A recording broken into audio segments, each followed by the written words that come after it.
When patients undergo aggressive cancer treatments like chemotherapy, the physical toll is severe. Appetite vanishes, and the body begins to rapidly lose muscle and fat. To prevent this wasting, hospital dietitians frequently provide patients with high-calorie meal replacement shakes, often packed with corn syrups, refined sugars, and high-carbohydrate comfort foods.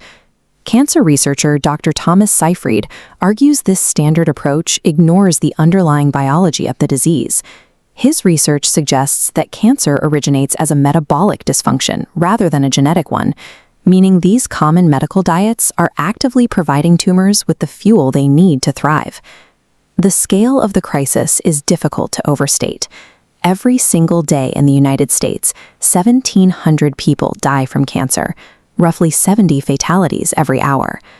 Billions of dollars in research and constant promises of therapeutic breakthroughs have not reversed this trend. Instead, the American Cancer Society projects that death rates will continue to climb annually, with over 600,000 souls lost each year.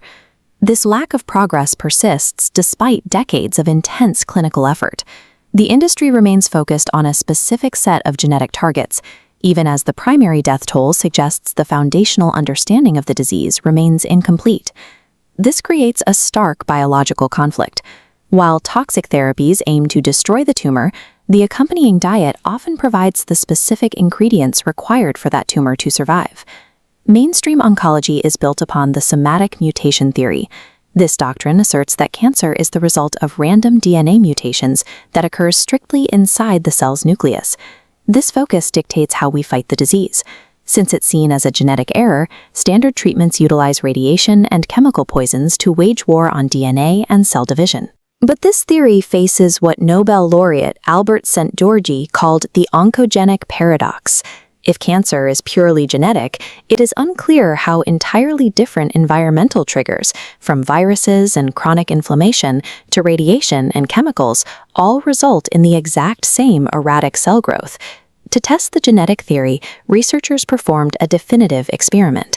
They took the mutated nucleus of a raging tumor cell and placed it into the cytoplasm of a completely healthy cell.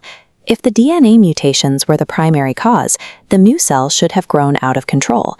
Instead, the cell remained healthy and regulated its growth normally, suggesting that mutated DNA is not the sole driver of the disease. Researchers then reversed the experiment, placing a perfectly healthy nucleus into the cytoplasm of a cancerous cell. In this case, the cell became instantly cancerous. This proved that the instructions for the disease were originating from somewhere in the cell body, outside the nucleus. By strictly targeting DNA mutations, the global oncology industry has spent the last half-century prosecuting the wrong biological suspect. The actual source of the dysfunction resides in the mitochondria. These tubular networks are the cell's engines, designed to use oxygen to produce energy efficiently. When these engines are chronically damaged by modern environmental factors, including ultra-processed foods, toxins, and poor sleep, their ability to process oxygen begins to fail. To avoid dying, the damaged cell signals its nucleus to revert to an ancient, survival-based energy pathway, fermentation. This is a crude, prehistoric method of generating energy that does not require oxygen. Because fermentation is so inefficient, the cell becomes ravenous. It must pull in massive amounts of raw fuel, specifically the sugar glucose and the amino acid glutamine, to sustain its rapid, unregulated growth. A century ago, scientist Otto Warburg documented this very phenomenon. He noted that cancer cells would continue to ferment and produce waste products, even when they were surrounded by plenty of oxygen. This brings us back to the medical ward. While a patient's mitochondria are failing, the standard medical response is to provide glucose-loaded nutrition to combat weight loss. By ignoring the damaged mitochondria, the standard of care inadvertently acts as a fuel pipeline, supplying the specific ingredients a raging cancer cell needs to survive. This disconnect persists because physicians are bound by an institutional standard of care. Changing these protocols require massive, multi-center trials that cost hundreds of millions of dollars. Since dietary and metabolic strategies cannot be patented for profit, they lack the pharmaceutical funding necessary to gain institutional approval, leaving most oncologists to ignore them entirely. The failure of this rigid system is visible in the most high-profile cases. Senator Ted Kennedy had access to the most sophisticated medical resources in the world, yet standard treatments could not stop his glioblastoma. Years later, Senator John McCain faced the same untreatable brain cancer. Despite his stature and access to elite care, the results of the standard genetic protocol were the same.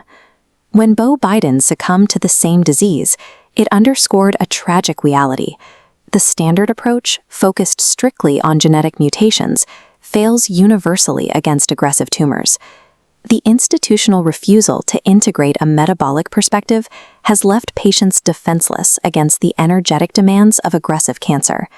There is a strategy to address this imbalance. The glucose ketone index, or GKI, provides a precise measurement that allows clinicians to quantify how effectively they are starving the fermentation process. When a patient enters nutritional ketosis, healthy cells with intact mitochondria easily transition to burning ketones, a fuel derived from fat.